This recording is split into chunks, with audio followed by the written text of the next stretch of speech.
Hello everyone, the online गुरु में मैं सुनील शर्मा आप सभी का स्वागत करता हूं। आज का सेशन उन सभी के लिए खास है जो RIMC, RMS, सैनिक स्कूल जैसे एंट्रेंस एग्जाम्स की प्रिपरेशन कर रहे हैं।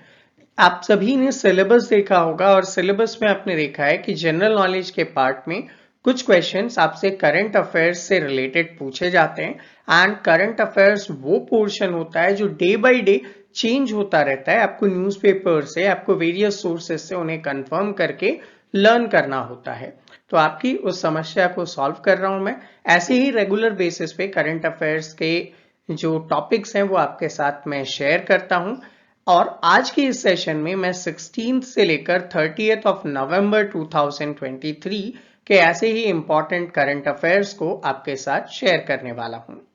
सो अगर आपको ये सेशन पसंद आ रहे हैं और आप इन्हें रेगुलर बेसिस पर देखना चाहते हैं तो चैनल को सब्सक्राइब करके बेल आइकन प्रेस करना ना भूलिएगा। तो चलिए शुरू करते हैं। सबसे पहला न्यूज आपके सामने आता है प्राइम मिनिस्टर नरेंद्र मोदी को लेकर।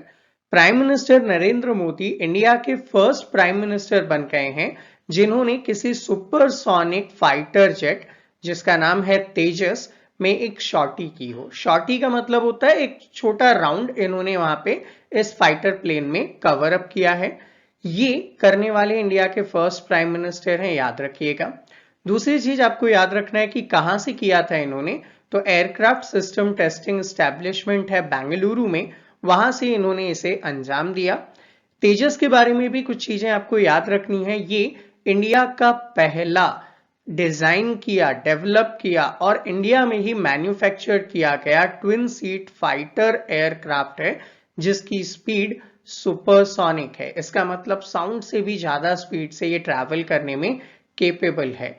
तो उसमें इन्होंने शॉर्टी की है। इसे बनाने का काम हिंदुस्तान एरोनॉटिक्स लिमिटेड या HAL जिसे आप कहते हैं उसकी तरफ से यहां पे किया जा रहा है। फर्स्ट प्रोटोटाइप 2016 में इंडियन एयरफोर्स को हैंडओवर किया गया था और अब अराउंड 83 ऐसे ऑर्डर्स को ये कंप्लीट करने वाले हैं 2024 तक।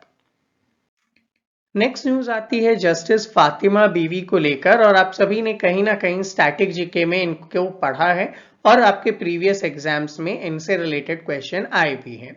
अभी हाल ही में इनका 96 इयर्स की एज में निधन हो गया, इनकी डेथ हो गई है। ये 1983 में हाई कोर्ट की जज बनी थी जबकि 1989 में सुप्रीम कोर्ट की पहली महिला न्यायाधीश, फर्स्ट फीमेल सुप्रीम कोर्ट की जज बनी थी। इस वजह से कई बार एग्जाम में आपसे इनसे रिलेटेड क्वेश्चंस भी जो है पूछे जाते रहे हैं।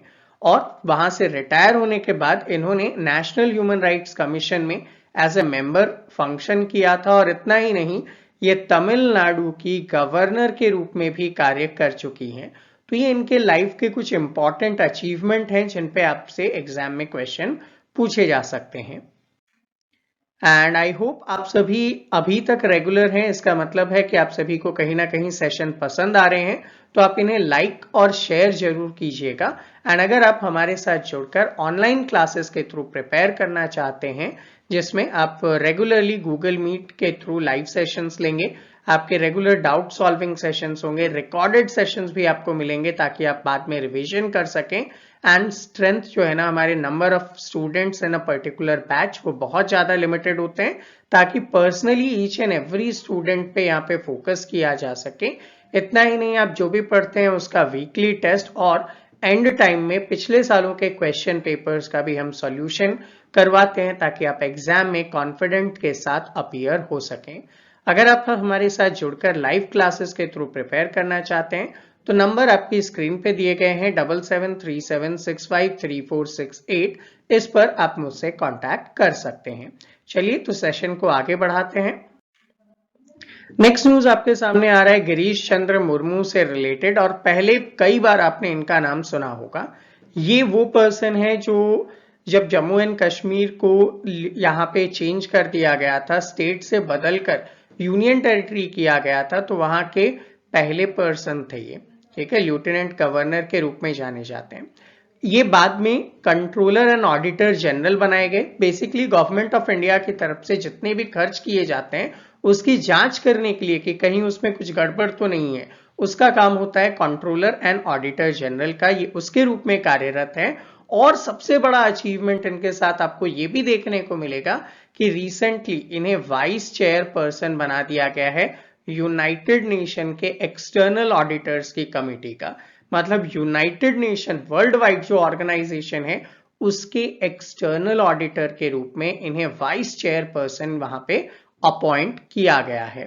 तो ये बहुत इंपॉर्टेंट पर्सन होने वाले हैं, गिरीश चंद्र मुर्मू को आप याद रखिएगा। नेक्स्ट न्यूज पे हम लोग आते हैं तो आपने नाम सुना होगा इंटरनेशनल एमी अवार्ड का। हाल ही में एक इंडिया के कॉमेडियन हैं जिनका नाम है वीर दास, इन्हें इंटरनेशनल एमी अवार्ड दिया गया है। ये एमी अवार्ड दिया गया है नेटफ्लिक्स में, इनकी एक सीरीज आई थी, आप सभी ने देखा होगा, वीर दास लैंडिंग ऑन मंडे के नाम से ये सीरीज बहुत ज्यादा पॉपुलर हुई थी। हालांकि ये इकलौते पर्सन नहीं है जो इस अवार्ड में रहे हैं, इनके साथ ब्रिटेन का एक सीरीज है जिसका नाम है डेरी गर्ल्स सीजन 3, उसे भी कंबाइंड फॉर्म में यहाँ पे ये अवार्ड दिया गया है। लेकिन ये फर्स्ट इंडियन है जिन्हें ये अवार्ड मिला है। सेकेंड थिंग, यहाँ पे आप सभी ने एकता कपूर के बारे में डेफिनेटली सुना होगा। इंडियन सीरियल्स जो टीवी पे आते हैं उनको डायरेक्ट करने वाली ये पर्सन है, इन्हें इस साल का डायरेक्टर अवार्ड भी यहाँ पे दिया गया है। किसकी तरफ से? तो इंटरनेशनल एमी अवार्ड्स यहाँ पे इन दोनों को दिया गया है, याद रखेंगे। नेक्स्ट न्यूज आती है गुजरात की। तो गुजरात गवर्नमेंट ने अपने यहाँ पे एक ऑफिशियली स्टेट फिश डिक्लेयर किया है और इसका नाम है घोल। तो घोल नाम की जो फिश है वो अब से गुजरात की स्टेट फिश के रूप में जानी जाती है।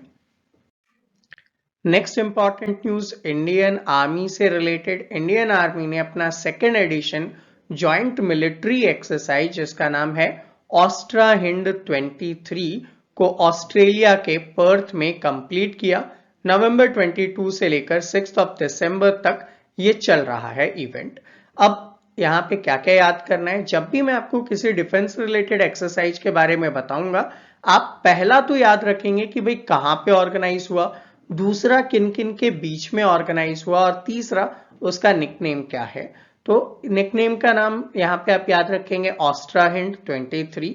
ऑस्ट्रेलिया और हिंद से इंड यानी कि इंडिया आप कर सकते हैं। 23 फॉर द ईयर 2023 है। कहां पे किया गया? तो आप याद रखिएगा कि ऑस्ट्रेलिया के पर्थ में इसे ऑर्गेनाइज किया गया था, जबकि पिछले साल राजस्थान के महाजन रेंज में इसे ऑर्गेनाइज किया गया था। अगला न्यूज आता है इंडिया की तरफ से। आसियान इंडिया मिलेट फेस्टिवल को इंडोनेशिया के जकार्ता में ऑर्गेनाइज किया गया ताकि हम मिलेट से रिलेटेड, जैसे हमने श्री अन्न का नाम दिया, उसे प्रमोट कर सकें। तो इसके बारे में आपको याद रखना। और एक क्वेश्चन मैं आपसे यहाँ पे पूछना चाहूंगा, हम लोगों ने इंटरनेशनल ईयर ऑफ मिलेट किस ईयर को डिक्लेयर किया है, वो आप नीचे कमेंट करके बताएं कि इंटरनेशनल ईयर ऑफ मिलेट किस ईयर को डिक्लेयर किया गया था। नेक्स्ट न्यूज पे आते हैं। तो देखिए यहाँ पे inter command ocean sailing race 2023 को ऑर्गेनाइज की गई, जहां पे नेवी के जो कमांड्स हैं उनकी तरफ से एक रेस ऑर्गेनाइज की जा रही है, और ये रेस कोची से गोवा के बीच में ऑर्गेनाइज की जा रही है। 22 नवंबर को इसे ऑर्गेनाइज किया गया था। किसने ऑर्गेनाइज किया है? तो साउदर्न नेवल कमांड की तरफ से इसे ऑर्गेनाइज किया गया था।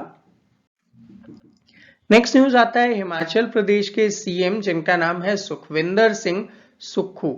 हिमाचल प्रदेश के सीएम कौन है? सुखविंदर सिंह सुक्खू। इन्होंने विद्या समीक्षा केंद्र को शिमला में इनॉग्रेट कर दिया। अब विद्या समीक्षा केंद्र क्या होगा? एजुकेशन को कैसे स्ट्रेंथ करना है उसके लिए एक स्कीम लेकर आई गई थी। उस स्कीम का नाम था stars project, full form strengthening teaching learning and result for states के नाम से इस स्कीम को लॉन्च किया गया, जिसका नाम था स्टार्स प्रोजेक्ट। उस प्रोजेक्ट के थ्रू यहाँ पे शिमला में इन्होंने क्या किया? एक केंद्र को लॉन्च कर दिया। क्या इकलौता शिमला में है ये केंद्र? तो आपका आंसर होना चाहिए नो।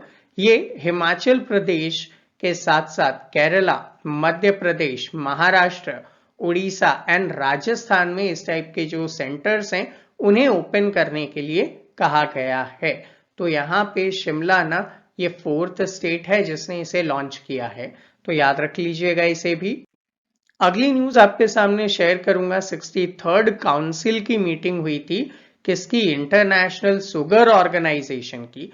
कहां पे ऑर्गेनाइज किया गया? लंदन में ऑर्गेनाइज किया गया, और वहां पे इंडिया को इसका चेयरमैन बना दिया गया फॉर द ईयर 2024। तो याद रखेंगे 2024 में इंटरनेशनल शुगर ऑर्गेनाइजेशन के चेयरपर्सन किन्हें बनाया गया? तो इंडिया को बनाया गया। क्यों बनाया गया? उसके पीछे कुछ लॉजिक्स है। इंडिया वर्ल्ड का लार्जेस्ट शुगर कंज्यूमर है, वर्ल्ड का 15% शुगर हम लोग खा जाते हैं। दूसरा, इतना ही नहीं, हम लोग प्रोडक्शन में भी अच्छे हैं। प्रोडक्शन में हम वर्ल्ड में सेकेंड लार्जेस्ट नंबर पे आते हैं। वर्ल्ड का 20% शुगर हम लोग प्रोड्यूस करते हैं। तो कितना अच्छा है, हम लोग वर्ल्ड का 20% शुगर प्रोड्यूस करते हैं, वर्ल्ड का 15% हम लोग कंज्यूम कर लेते हैं। और शुगर से रिलेटेड कुछ इंपॉर्टेंट चीजें, इंडिया में नेशनल शुगर इंस्टीट्यूट कानपुर में फंक्शन करता है। इतना ही नहीं, आपसे एक क्वेश्चन पूछूंगा, आप नीचे कमेंट करके बताएं शुगर बाउल ऑफ इंडिया, या फिर शुगर बाउल किसे कहते हैं? इंडिया तो नहीं बोलूंगा, वर्ल्ड में ही पूछता हूं, शुगर बाउल किसे कहा जाता है? उस कंट्री का नाम आप नीचे कमेंट में कमेंट करके बताइएगा। नेक्स्ट न्यूज आती है यहाँ पे 14th एडिशन ऑफ वज्र प्रहार एक्सरसाइज 2023 को यहाँ पे between India and United States organise किया गया। किस जगह पे? तो याद रखेंगे मेघालय के उमरोई में इसे ऑर्गेनाइज किया गया है। इंपॉर्टेंट क्या है? मेघालय का उमरोई, जहां पे इंडिया और यूएसए के बीच में वज्र प्रहार के नाम से एक डिफेंस ऑर्गेनाइजेशन, डिफेंस का एक्सरसाइज ऑर्गेनाइज किया गया है। अगली न्यूज पे आते हैं। कैम्ब्रिज का डिक्शनरी है, आप सभी को पता है कैम्ब्रिज डिक्शनरी के बारे में। उसकी तरफ से word of the year select किया गया और 2023 के लिए हैल्यूसिनेट वर्ड को word of the year declare किया गया। एक्चुअल में हैल्यूसिनेट का मतलब क्या होता है? तो एक्चुअल में हैल्यूसिनेट का मतलब होता है जब कोई भी पर्सन, चाहे वो हेल्थ कंडीशंस की वजह से हो या फिर उसने कुछ मेडिसिन लिए हो या ड्रग्स लिए हो, उस वजह से वो कुछ सोच नहीं पा रहा है, कुछ समझ नहीं पा रहा है, ऐसी सिचुएशन को हैल्यूसिनेशन कहते हैं। अब यहां पे इन्होंने जो नई मीनिंग ली है हैल्यूसिनेट की, उसका मतलब क्या है?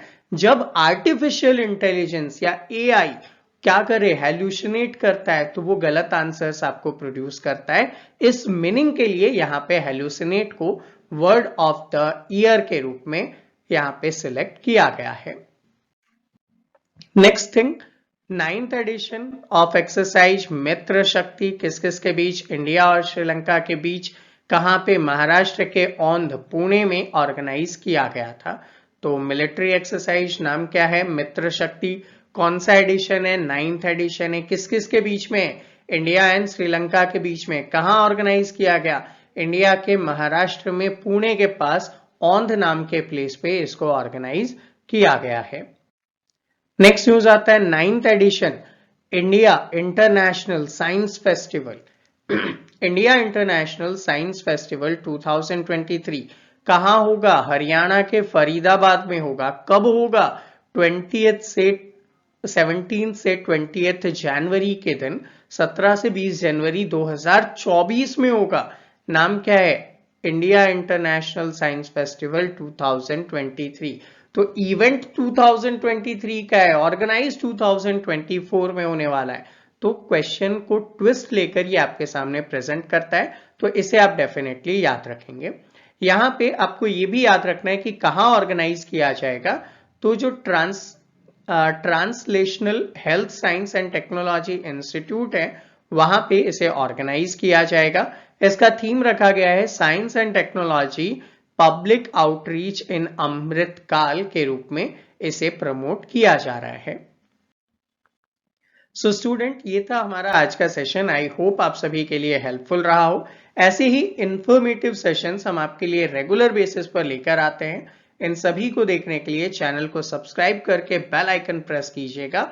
और अगर किसी वजह से आपको नोटिफिकेशंस नहीं मिल पा रहे जब भी हम वीडियोस अपलोड करते हैं, तो आप वेरियस प्लेटफॉर्म्स पे हमें फॉलो कर सकते हैं, लाइक टेलीग्राम हो गया। इन सभी प्लेसेस पे हम इन सेशंस से रिलेटेड चीजें आपके लिए पोस्ट करते हैं। आपने अगर हमारा कम्युनिटी टैब देखा होगा यूट्यूब पे, तो वहां पे भी हम रेगुलर बेसिस पे एमसीक्यू आपके लिए पोस्ट करते हैं, जिसे भी आप सॉल्व कर सकते हैं।